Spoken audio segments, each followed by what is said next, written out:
There's sort of two major groups of the demographic of a patient that would often have TMD. A big demographic is young people, I'm going to say between late teens into the early 40s, and they're otherwise in good health. They don't have dental problems per se.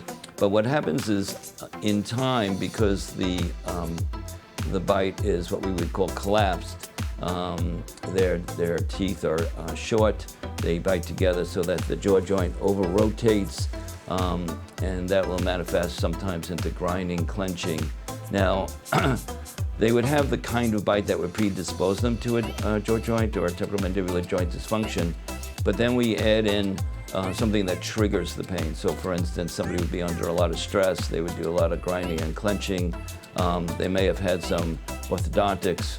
Even though their teeth are aligned nicely and they look pretty, their bite is now off. And the second big demographic are, let's say, people who have collapsed bites as a result of missing teeth that were never replaced, old dental work that may have worn out, broken teeth that they haven't fixed. That would also result in the collapse of the bite. If we look from an evolutionary point of view, if you look at skulls back from the, let's say, early 1900s, late 1800s, people in those days had a full complement of teeth. They had all 32 teeth. They were generally aligned. They didn't need orthodontics or braces.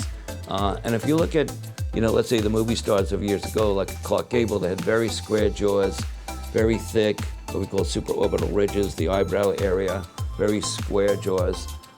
Versus if we look at a lot of, let's say the movie stars today, or the singers like Beyonce or Johnny Depp, they have very tapered faces. And as the jaws are getting smaller, the entire jaw position is being moved further back. So we're actually going to see more TMD dysfunction, in my opinion, as time goes forward, just because of the evolution of the head and neck.